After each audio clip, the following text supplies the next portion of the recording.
So what we are discussing, rapid onset, बहुत तेज onset का क्या disadvantage होंगे, we will discuss one by one. So because of very rapid and large amount of fluid will be accumulated, so what will happen, the abdomen will drastically will get enlarged. जैसा मैंने आपको बोला था कि बहुत 2 से 3 week में enlarge हो जाएगा और इतना ज्यादा enlarge होगा कि other cavities like rumen will get pressed, तो उसकी वजह से एनिमल का फीड इनटेक कम हो जाएगा. Now coming to this very good point, that is drastic weight loss and weakness. क्यों हो जाता है ड्रास्टिक इतना वेट लॉस और वीकनेस क्यों हो जाता है? पहला, first of all, so the uterus will be enlarged like anything. Okay, so because of enlarged uterus it will press rumen and therefore feed intake of animal will be minimized or reduced. Okay, at the same time, because of this much heavy uterus, this much of size, the I mean volume, the weight of the body will be increased dramatically. Okay, if the weight of the body is increased, आप देखो 10 litre versus 150 से 250 litre. For example, अगर हम मान लें कि 150 litre ही था, 150 litre ही था, ओके, तब भी 10 लीटर के कंपैरिजन में 150 लीटर मींस आपका 140 केजी या 140 लीटर वजन बढ़ गया. ओके, पहला तो इसने रोमन को प्रेस किया, खाना आपका कम हुआ. दूसरा, इतना ज्यादा इसका 140 केजी वजन बढ़ा, उससे क्या होगा? वेट बेयरिंग ऑर्गन कौन से होते हैं आपके? Okay, limbs, right. तो वहां पे बहुत ज्यादा प्रेशर पड़ेगा, and because of those two effects there will be weakness and physical stress. Okay, and because of these two there will be musculoskeletal problem. Musculoskeletal means इतनी ज्यादा ओवर स्ट्रेचिंग से muscles weak होंगी, plus इतना ज्यादा weight bearing, so thigh muscle and the bone to that hind limb will get very much stressed. अब आ जाते हैं हैवी वेट बेयरिंग से क्या होगा. हम बोलते हैं ना वेट बेयरिंग से प्रॉब्लम होगी, वेट बेयरिंग से प्रॉब्लम, क्या प्रॉब्लम होगी? Because that much heavy this thing is 140 kg almost on lower limit, 140 kg increased within maybe 20 days. So what will happen? There may be, if the bone is a little weak, so there are chances that fracture of femur may happen. Okay, second, because muscles are getting stretched and muscles are getting stressed out, so there will be myopathy. Okay, external myopathy. Myopathy means pathy जहां पे लग जाए वहां उसका मतलब होता है degeneration. Myo means muscles, so degeneration of muscle, because of that much pressure degeneration of muscles will start. Okay, so these are these two things. Then there will be subluxation, means there are chances, because of this much weight there are chances that tendons and ligament may get broken. Okay, one such example is prepubic tendon rupture. In most of the cases, when abdomen size is greater than the normal, even few folds greater than normal, so what will happen? Prepubic tendon एक सबसे important tendon है जो hold करती है पूरे abdominal area को, and that is the most prone tendon to be affected because of the heavy weight of uterus. So prepubic tendon rupture आपको बहुत ज्यादा कॉमन मिलेगा ऐसी कंडीशन में. If not so,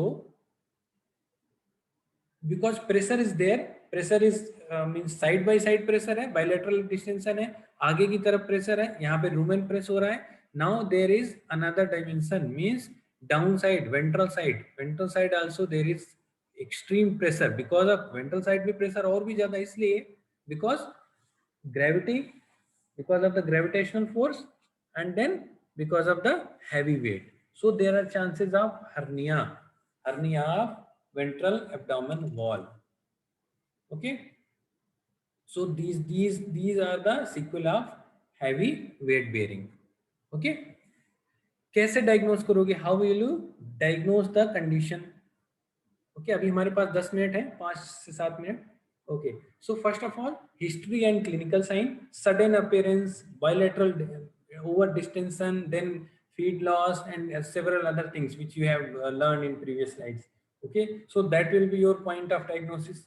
Then second, after getting history, you will go for per rectal examination. Upon per rectal examination, what you will get? You will see entire abdomen is filled by distended uterus. जब भी आप हाथ डालोगे तो आपको चारों तरफ uterus की लाइनिंग ही दिखेगी, इतना बड़ा यूट्रस होगा. यू नॉर्मली जब आप प्रेग्नेंट में भी आप हाथ डालते हो तो आपको पर रेक्टल डालते हो तो आपको रूमेन भी टच होगा, आपको यूट्रस भी टच होगा, सारे ही ऑर्गन टच होंगे. बट यहाँ पे पूरे एब्डोमेन में आप जितना भी आप हाथ घुमाओगे तो आपको यूट्रस ही यूट्रस, डिस्टेंडेड यूट्रस मिलेगा. Okay, now because it is very very tense, the wall is very tense. Okay, तो आपको प्लेसेंटोम या फीटस टच नहीं होगा. ओके, ये बहुत ही अच्छी फाइंडिंग है इस पर्टिकुलर कंडीशन की. अपॉन पर rectal palpation you won't be able to feel placentome और fetus as such. Okay, ultrasonographic examination is one such, जहां पे आप देखोगे, आपको अल्ट्रासाउंड एग्जामिनेशन करोगे तो बहुत ज्यादा फ्लूइड फिल्ड कैविटी आपको दिख जाएगी. ओके, क्या ट्रीटमेंट है? ट्रीटमेंट एक ही है कि आपने फ्लूइड को बाहर निकालना है. ओके, फ्लूइड को बाहर आपने हर हाल में निकालना है. But because of this much heavy fluid is there, and if you suppose 150 litre fluid एक बार में अगर आपने निकाल दिया एक स्ट्रेच में, so there are chances that hypovolemic shock में अकर. तो सबसे अच्छा तरीका क्या है? हम बहुत स्लो रेट से उस एलेंटोइक फ्लूइड को बहुत स्लो रेट से over a period of several hours we will drain that fluid, right? So the chances of hypovolemic shock or any other shock can be minimized. So for which there is one treatment protocol, that is transcervical allentocentesis. Means you are puncturing allentoic cavity, okay, through putting your catheter inside the cervix, okay, and in such a way that the drainage of fluid is controlled and it persists, it happens over a several hours. Okay, पहला काम क्या करेंगे? Will induce the parturition, will do dilation therapy. You know what are the drugs that is used for dilation therapy. Okay, you will regularly check the animal. If 1 or 2 finger dilation is there, then it's okay, our work will be done, because we don't need that much space. We only need the space through which we can put our catheter. Okay, once the dilation is there, now you can fix a rush catheter, 18 gauge rush catheter, okay, through cervix, okay, and fix it there.